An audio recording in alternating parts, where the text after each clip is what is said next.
What up, world? This is the Tankhead Moe Show. I'm your host, Tankhead Moe. And today, we got a very special guest in the building. Somebody bringing that Florida fire and that Atlanta hustle. She got her start in Tampa, but Atlanta is where she's leveling up and chasing her dreams for real. You might have caught her acting in Chicago Med, Naked, Hightower. Yeah, she's out here on screen and on stage. Headlining, performing at the Helium Comedy Club, Funny Bone, Laughing Skull. And speaking of stage, she's a beast. And with the characters, she's brought Zoella to life and living out Miami and play Ophelia and Annie in the tropics. Performing in both English and Spanish. Now she's flipping the talent into stand-up Espanol, writing a short film about comedians, and working on stage plays inspired by the immigrant hustle in her own family. Family, help me bring in the one, the only, the very funny, multi-talented Aniria. Aniria. It's okay. They don't call me Tankhead for no reason. You're not the first. Yeah. So, let the people first, let the people know how you got started into, I want to say, acting first. Okay. So I got started because I was a featured comedian for this headliner who was an actor in Florida. Okay. I mean, he's from Florida, but he's acted everywhere. And after I did my set, after the show, he said, "Have you ever thought about acting?" And I was like, "Oh, no." I was like, not even. And he said, "Well, you really should. You know, your delivery, you're just so natural, like you're talking up there." Right. Yada, yada. And he kind of persisted and would reach out to me and say, "Hey, this is my resume. Make one." And I'm like, like an acting resume. Right. And then he kind of just kept mentoring me and told me to enroll in classes. He told me about agents, and I enrolled in classes. That was like the first thing, and got headshots. And it was very hard to make the transition at first from comedian to an actor, because as a comedian, we're by ourselves on stage. Right. Like, we don't have to connect with anybody. Right. So my teacher had a hard time with me. She's like, "Look at the other actor," and I always wanted to look at the audience, right? Because it was like in a studio with a stage. So I always wanted to, like, the urge. You're doing it so many years, and as a comedian too, you suppress. You turn your pain into laughter. Correct. You write about your pain and you laugh about it. As an actor, you got to really bring it back up, right? Because you need those difficult experiences to kind of carry through for characters. The emotions. Yeah, so that was really hard for me, and I hated it. I hated it. But then one day, I don't know, it started to click, and I loved it. And I loved it. Oh man, you got the best of both worlds, man. And now we talked about both. Now I can switch to comedy, so we gonna go back and forth. Okay, yeah, cool. like in comedy, like, what is the wildest thing someone yelled at you doing a stand-up set in English or Spanish? The wildest thing?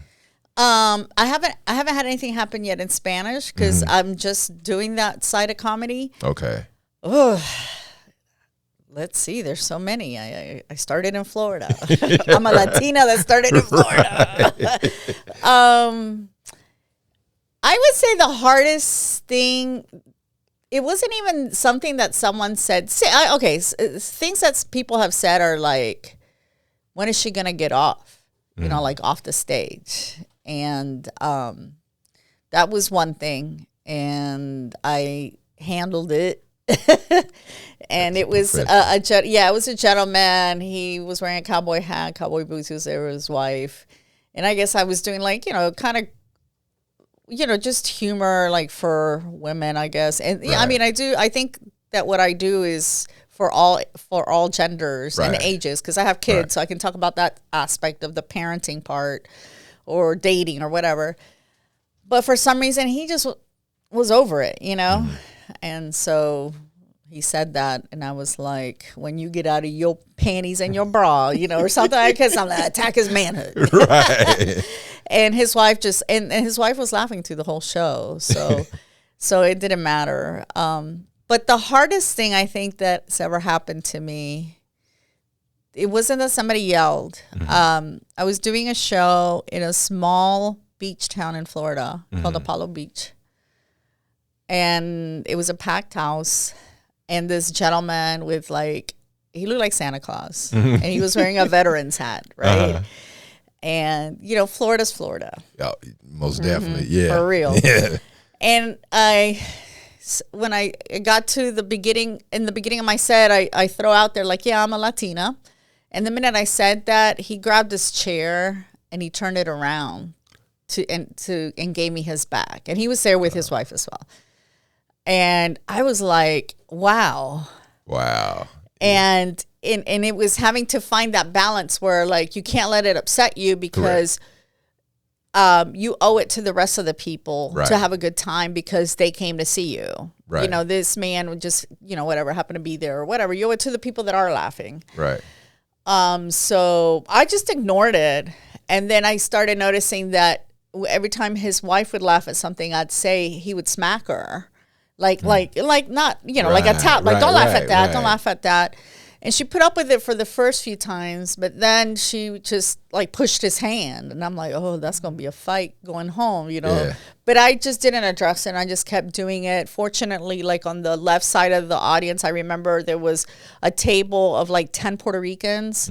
So they were like with me the whole time, laughing, and so you just have to ignore it. Right. But it's crazy, right? Right. It's very crazy. Yeah. It's like you have to be, good thing you carried yourself as a professional at the same time. Yeah. You know, some comedians be like, hey, you know. Yeah, they call it out. They call it out, and we can pretty much say it. The guy was pretty much racist. Yeah. Pretty much. Yeah, and disrespectful. They're very disrespectful. Yeah. And I might have said, you know, okay, I might say something like, okay, sir, and then move on because you can't let it derail you sometimes. Correct. Like, you have to defend yourself. That's for damn sure. Correct. You have to defend yourself, but the show must go on, if you will, you know, and you can't let them take over. Right, right. And you know what? And you know comedy, like, you're going to have days you telling jokes and somebody in the audience is going to hit home with them, but they're not going to like the joke because you kind of exposing them. That's true. I've been there. Yeah. You know? Oh, I've been there. And the host like, you like Tankhead? They was like, nah, we don't like him. Oh, no. Yeah, so you've been the comic that said something that hit home. Right. And the people didn't like it because you exposed them. Right. Yeah. And I did it in a silly way, but it's still exposed. Yeah. Yeah, yeah. So you learn a lot in stand-up, but you, like you say, you had to keep going. Yes. You know, and then I was kind of petty with it because after they act like they didn't want to laugh, I did a joke and made them laugh, and then I said, that's my time, I'm Tankhead Moe, and walked off stage. Yeah. So, yeah. But, you know, I think that comes with it's experience. Right. Because I'm not going to lie. I used to get upset, not necessarily when people would call out things, but if people didn't laugh. You know, I've been doing comedy 21 years, and when I started, it was in Florida. There weren't very many females. There were some, but I was definitely the only Latina in my little comedy scene. Right. And I just remember that, you know, sometimes things didn't resonate with people because it was predominantly white audience, for example. Right. And they didn't really know much about Latin culture. So sometimes I wouldn't get the laughs and I would get angry. And I guess I didn't realize it, and maybe I was snippy or made a comment, and believe it or not, another comedian who was also a huge fan told me, he's like, you got to stop doing that. I said, doing what? And he said that. Like, if that joke didn't go over, just move to the next one, but you can't make them feel bad that they, whatever. And it's like sometimes we perceive how we look on stage different than how we really are coming across. And So I think true. that was such a learning moment. Yes. Because when he said that, then I made sure of that. And then I happened to work with another like traveling comic in she's out of North Carolina, I believe, but we were doing a show in Sarasota, and I guess I did it there as well, and or something didn't go well, and I don't know what I did, but then she said, listen, next time when that happens, she said, grab your water bottle, take a swig, take a pause, change directions, and you don't even need like a segue. You just start with something different. Sometimes it's just taking a swig or just doing something different to like get it under control. And believe it or not, that worked. Wow. Yeah. Dropping jewels. Yeah, there you go. And salute to you for the 21 years. Thank you. Because this is not an easy game to be not. in. And it has a lot of ebbs and flows. When you talk to comedians, you'll hear a lot like, oh yeah, I did it for this many years, then I quit for 10 years, or I quit for 5 years. And that was me. I started for 3 months and then I got pregnant with my daughter. And back then people were smoking in the comedy clubs. Right. So I said, well, then I guess that's it for now. Yeah. And so then 5 years went by, before I did comedy again. Right. Yes, man. I tell you, comedy is one art. It take time to build. Yeah, it take time. Like, what role you almost said no to, but you're glad you didn't? Like acting? Acting, when it come to acting, yeah. Listen, I haven't said no to nothing. I've been acting 10 years and I haven't been one of those that like just took off, so it's been sparse. It's even harder now after our strike and everything, and the actor strike. Right. But I haven't said no to any role hasn't been a role that I almost said no to.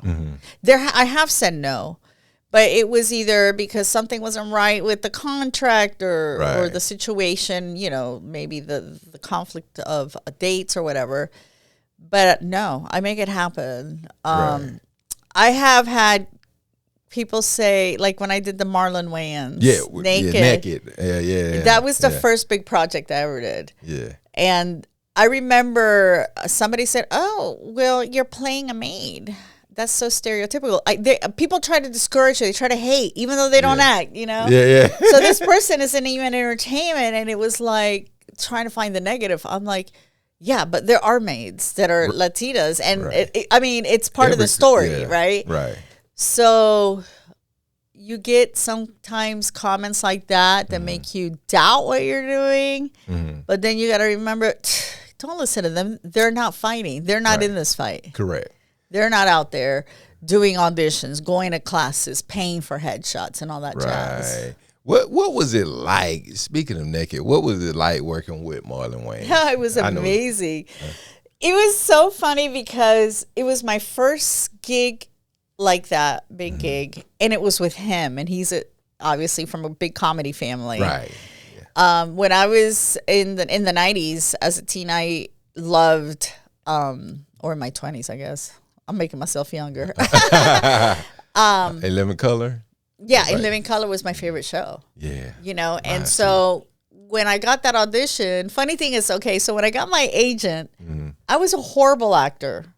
And she's very well known in Florida and in the Southeast, so here in Atlanta too.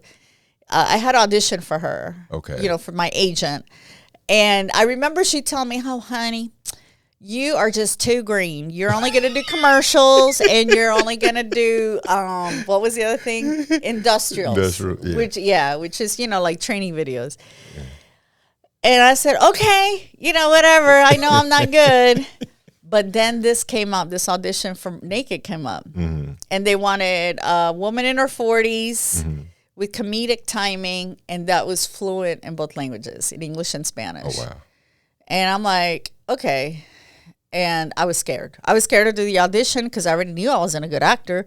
And I'm like, I could do all the other stuff though. So it took me a long time to do the audition because usually auditions have deadlines and they're usually quick. But that one, for some reason, I had 2 weeks. And I walked around with this script not knowing, oh my God, what am I going to do? I was just so scared. I did it. And I booked it. And so I was happy about that. So my experience on set with Marlon was I was nervous because I'm like, I'm going to work with one of the Wayans. Like, this is crazy. Right. So when I got there, I remember my call time was really early. It was dark still. It was like 5 a.m. and to do makeup. And I saw Marlon come into the makeup trailer and I was in the chair and he came in and I was like, because I have heard of actors getting starstruck and then they can't perform. Right. And I'm like, oh, please don't let that happen to me, you know? So he came in and when he came in, I was like, oh, and I just didn't say anything. He didn't say anything. He was just like in a rush to do his thing, sat in his chair and I'm like, oh my God, he's like, he's like right there. Right. And in my head, I'm like, I need to get over. I'm like having this whole conversation. I need to get over this because I'm going to have a conversation with him in a minute. Not in a minute, but you know. So eventually, fast forward to we get on set. I was scared. I was so scared. And when you're on a set, they usually have somebody that's always with you to make sure you don't go anywhere. And they always tell you if you need to go to the bathroom, let me know. If you want water, just, you know, they just want to make sure you're there. So all of a sudden it was like a big team and it was Mike Tights was the director and he directs all the, what's that comedy horror thing that they do? Not Scream, but not another scary movie or something. Yeah, something like Scary Movie. Scary Movie it is. Scary Movie, yeah. So it's the same director, Michael Tides. And when I got on set, he had said, oh, we really love what you did in our video. I said, okay, I'll do exactly that. He's like, no, don't do exactly that.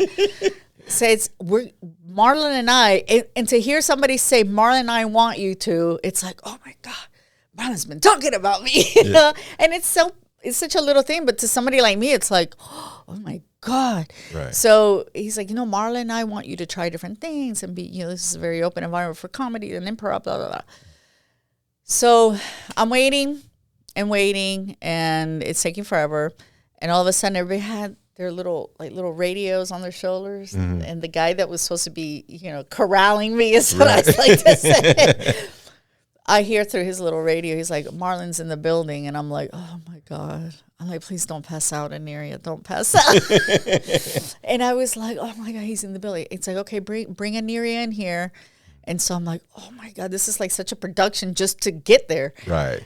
And we crossed. It was the first scene that we didn't make it in the movie, was in a hotel room. So they walked me to the hotel room where we were going to shoot the scene, and he comes through the hall, and I'm trying to cross the hall, and so I was like, oh, he's like, hi, I'm Marlon. In my head, I'm like, of course. and he's like, I'm Aniria. And he shook my hand, and I was still a little nervous. And then he said, you want to go over the lines? And when he said that, I was like, oh my God, he's human like everybody else. Right. It's like, because in my mind, he's like a genius. And it's like, no, he wants to practice. You know, I don't know. It was just something silly but important to calm my nerves. Right. I'm like, yeah. And he was very professional. That's cool. I saw him. He doesn't, you know, like you watch him and he's all, you know, when he's in interviews, he shoots his shit, whatever.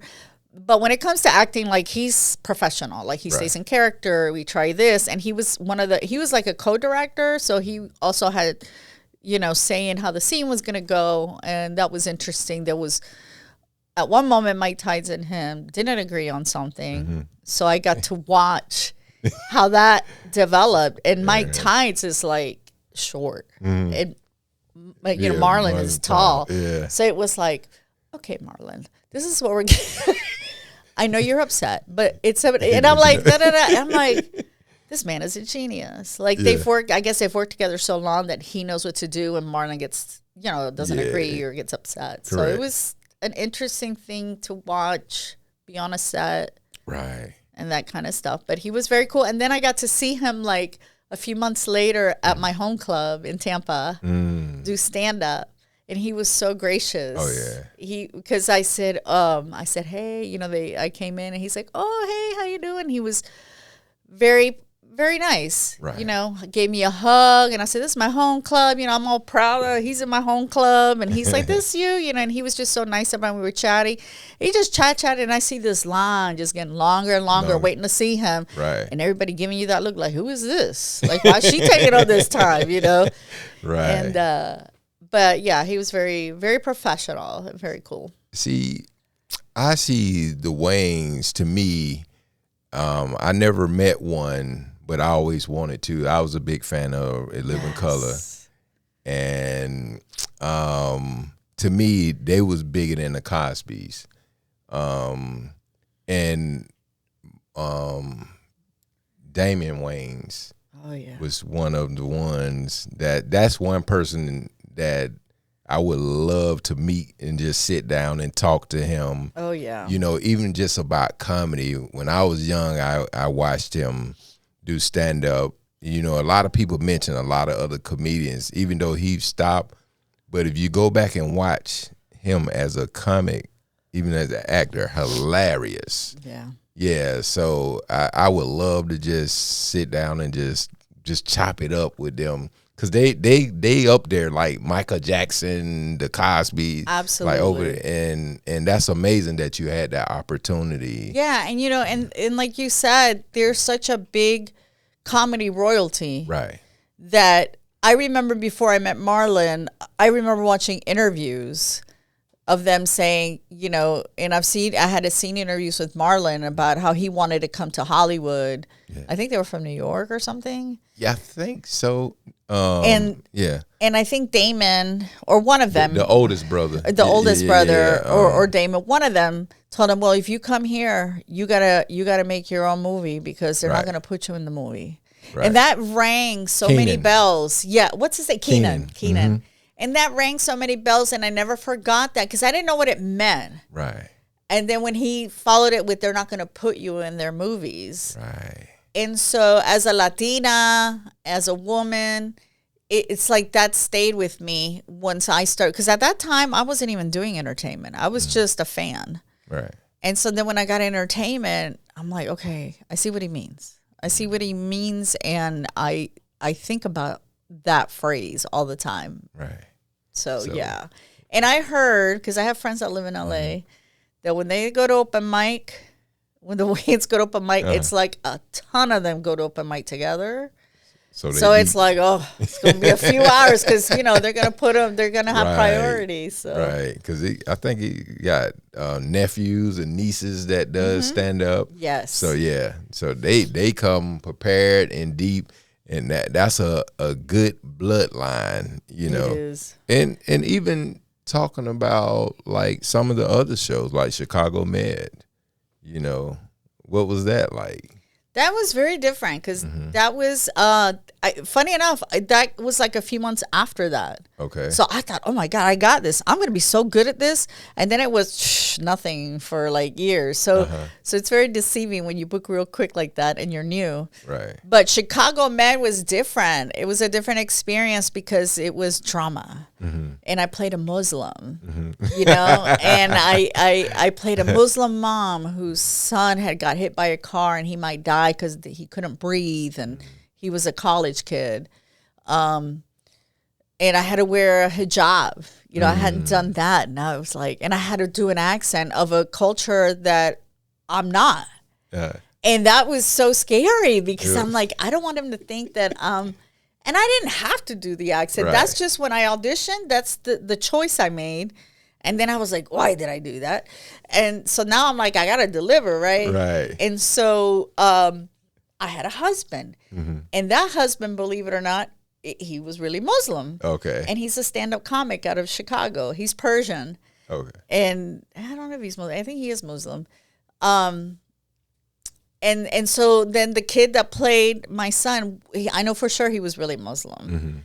And so I remember sitting at lunch, and I'm there with my little hijab. We hadn't shot the scene yet. And then my son, the guy playing my son, he looks gross because he got hit by a car and they did real good makeup on him. So he's like all bloody and eating chocolate chip cookies. Right. I'm in there in my little hijab, you know, just like this, like, I look so pretty, you know, whatever. And then, you know, the husband, the good looking, funny husband. And finally they're like, where are you from? Oh, I'm from here. And you know, all these places that I've never been to. And they're like, what about you? Where are you from? Puerto Rico. And they're like, what? And the kid playing my son's like, I have an aunt that looks exactly like you. I'm like, yeah, so I got this. So I was nervous. And he's like, and they're like, let me hear your accent. And I'm like, no, you're gonna have to wait. So I was in my little trailer with my YouTube, like, okay, let me pull up the video that I used to practice. I was listening to that video of Muslim women being interviewed over and over until it was time for me to go on set. So how did it sound when you? I'm not gonna do it now. But if you go to my IMDb, people, Aniria attorney, check my reel, and it's on there. Oh man, and what's Hightower? Oh, Hightown, yes, yeah, Hightown, yeah. That was such a cool experience because the girl Hightown, the lead actress in that, used to be in Chicago Fire. Her name is Monica Raymond, the actress, and she was directing the episode, and she was the lead actor in that series. So I got to see firsthand a star also directing at the same time, which was really interesting. She was great to work with. Great director. She worked with me. She's like, no, you got to say the line faster. I only had one line, right? So she was like, you got to say the line faster. And she just worked with me, like, you know, with, I don't know. She was just really good. It was a great experience. And that was in North Carolina. And that's like a drug cop drama. So that was interesting too. That's what's up. Yeah. Yeah. So what in comedy, like, what's the funniest mispronunciation of my name? Yeah. Oh, someone my God. ever done with your name? Yeah. In comedy? Well, oh my God. I don't know. I get Andrea, Ariana. Yeah. Listen, when I was a kid, it was because in English people would say Aniria, which I was fine with, but then it rhymes with diarrhea and gonorrhea. So the kids would say, yes, I lived through that. Kids would say, oh my God, diarrhea. And I'm like, oh, this was in elementary school. So yeah, but those are the most common. I had a friend that used to call me Eureka. And I'm like, that's totally way off, but okay. Like, yo, Eureka. Yeah. Hilarious. Like, what's something you can say in Spanish on stage that hits way harder than in English? Oh, that's a good question. I think I can't think of anything specifically, but I think in Spanish with comedy, what I've learned is that we're, as a Puerto Rican and a lot of Caribbean Latinos, we already speak kind of funny because we have kind of that mix of like African slang with Spanish, with Indian, you know, the like Taino Indians. So we have some funny sounding words, but we're very expressive people and we're very exaggerated and we're very animated. So sometimes I've noticed that in doing comedy in Spanish, sometimes it's just the punchline doesn't even have to be that funny. It's just how you're telling the story and what you're saying. I'm trying to think if I can think of a word. You know, I'll probably have to come back to that. I'll have to think of it. But I have noticed that. I've had to rewrite a lot of my material because the punchlines don't translate. And sometimes the punchlines are more simple yet are funnier in Spanish. It's weird. Yeah. So I can ask you, like if in crowds, which crowd would be more savage though? A Spanish crowd or an English crowd? Savage as in like they would enjoy? Savage, savage and like, you know, get off the stage, you know, like savage, you know. Oh, I don't know. Yeah. Probably in English. Yeah. Yeah, in English, because because I think Latino. So like in our culture, in my culture, like in Caribbean culture, we're so used to being around each other and telling stories. We're huge storytellers. Yeah. So it's just like when your personality comes through in your story, like Puerto Ricans make a lot of sounds too. Like, when they tell stories, that was one thing that my kids pointed out. It's like, Mom, how do you say that? And I'm like, that was my sound for sweeping. I'm like, why don't you? And then we say things like ta ta ta, and that's just in itself, but it's like our common everyday stuff. Right. So I think we're just so at the edge of our seat listening to each other's stories that I think the Latino audience, I've never felt attacked by them. I felt like they're like, oh yeah, like they're at the edge of their seat listening like you're at a party. Right. And I know, like, I'm a storyteller too, and I can barely speak, so I get tongue tied and everything else. Me too, so, yeah. me too. And when you're trying to think in two languages, it happens a lot. I love watching comedians. I have a friend, her name is Gloria. She was in the IsFunny show. She just posted a video. Yeah. She's from New York, and she posted a video of her trying to do Spanish, and then she got stuck on the word reality. She said and she goes, yeah. And she said, and then she said it like super wrong, but she's like, it's the energy, If you believe the word is in Spanish, it will be in Spanish. It's all about and I thought that was so funny. Right. Yeah. The word that messed with me the most is like the one you say the first round. It start with a P. Preliminary. Oh, preliminary. Yeah. That is a hard word. Yeah, I can't do that word. Oh, my God. My father in English couldn't say jewelry to save his life. I'm like, it's jewelry. And he would say jewelry. I'm like, no, you put the L first. No, jewelry. Jewelry. Yeah, so it's like, who's harder to deal with? Comedians, directors, or fans after shows? Comedians. Yeah. I would definitely say comedians. I think fans, they're happy to be there.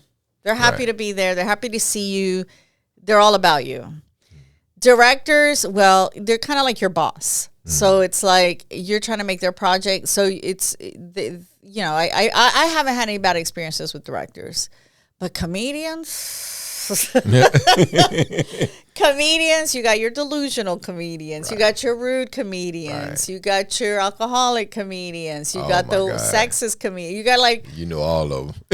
Oh my God, I mean, it's been 21 years. I was 39, when I started comedy, and I think they're the hardest to deal with, and a lot of it like insecurities.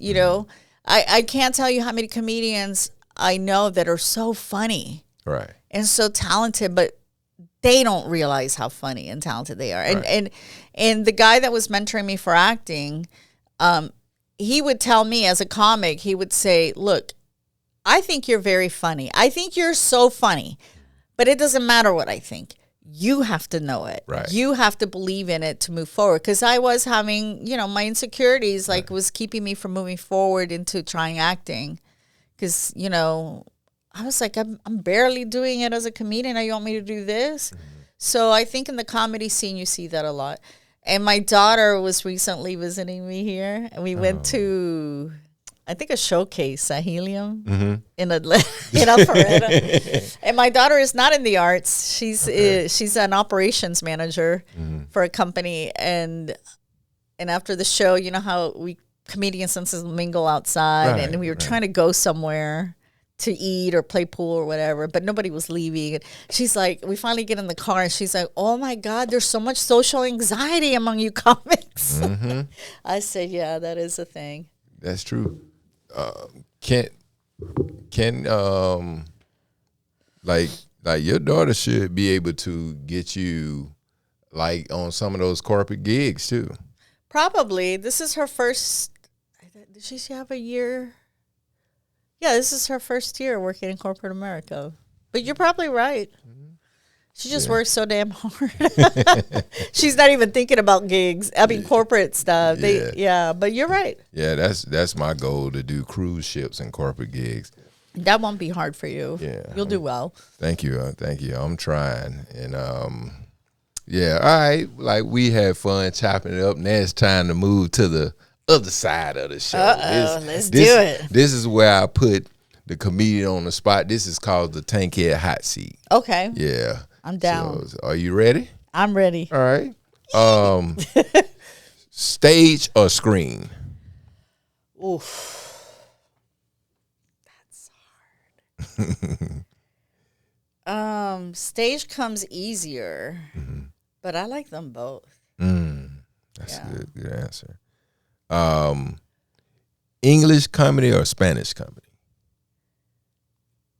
I would have to go because of my expertise level right now, English, but I do want to explore more in Spanish. It's both funny. Big crowd or intimate room? Big crowd. Big crowd. Yeah, it's contagious. The laughter is contagious. Which is worse, loud heckers or silent crowd? Silent crowd. I'd rather have a heckler any day. Right.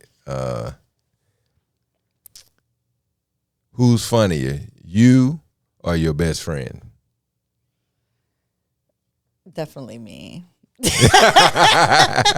I do gotta say, my brother is not a comedian. He's a business owner and a pharmacist, and he's pretty funny. But my best friend, no, definitely me. Chicago meds or naked? Naked. I got to see him naked. Right. Oh. Yeah. Believe me, I didn't want to look down. I was like, well, from what I understand, he was wearing something. But in my scene with him, I was like, don't look down. In my head, I'm like, don't, whatever you do, don't look down because you're going to be a mess. What was that like? Yeah, what was that like, right? Yeah. I just couldn't look down. And then I finally looked at somebody on, one of the crew members, like, is he really naked? Because I'm afraid to look down. And she's like, no, he's wearing something. It's just the same color of his flesh. I'm like, okay, I'm still not going to look down. I told her. Dream collab, actor or comedian? Comedian. And who would that be? Oh, my God. Like a famous, I can say a famous one. Ooh, God, that's hard. But I love Ali Wong and I love Jordan Jensen. So any one of them. Big check or big spotlight? Big check. Do immigrants hustle harder? Yes or no? Yes. What's the first thing you buy after a big break hit? Like, what's the first thing you buy To treat myself? after your big break hit? Yeah. I'm a sucker for jewelry. So you mean a big break where I make millions of dollars? Yeah, when you make the millions you about to make. Drip. What's your toxic comedy trait? Always late or always roasting? Oh, I'm not always late. So I guess it'll have to be roasting. I mean, I don't roast on stage, but I'm a Scorpio. So I'm going to tell you. Like, I don't keep it to myself. I'll find, like, a nice way to say it. But if you're not a nice person, like, if you're kind of rude to people, then I'll just say it. I'm not going to be rude, but I'm going to be forward. Like, I'm not going to find a soft way to tell you. I'll just come on and say it. So I guess roasting. All right. If you bomb tonight, wings or tequila after? Wings. I'm a foodie over an alcohol. Yeah, the lemon pepper. Food. Lemon pepper. I love lemon pepper. That and garlic parm. Oh, yeah. All right, so you survived the Tankhead hot seat. Yay! Now, before you get out of here, let the people know, what you got going on, where they can find you, and all that good stuff, social media, shows, anything you got coming up. Okay. All right. So on December 28th, I will be at the Globe in Athens for a funny femme show, which I'm really excited about. I've got some shows coming up in January, and you can. I'm going to flash it, but I'm also going to say it. I don't know that that's even in focus, but on my Instagram account at Aniria IsFunny, and my website is under the same name. And you can find me. I don't know what other TikTok. I think it's also Aniria. I got to brush up with my TikTok. I really do. Is Aniria Attorney or Aniria's Fun? I don't even remember. So one of those. You got Facebook? I have Facebook. Yeah, Aniria, just my first name. Facebook. Yeah. Yeah, Aniria. And she have a nice brand. Oh yeah, I got my Get Funny stuff. This is my shirt. Yep. Well, one of them. I have another one that says Get Funny. Got ball caps, bucket hats. So get out and support. Hats, cups. Oh yeah. Okay, so this is a prototype, and I don't know if I'm gonna make them yet, but I have one made. So these might be coming. Yep.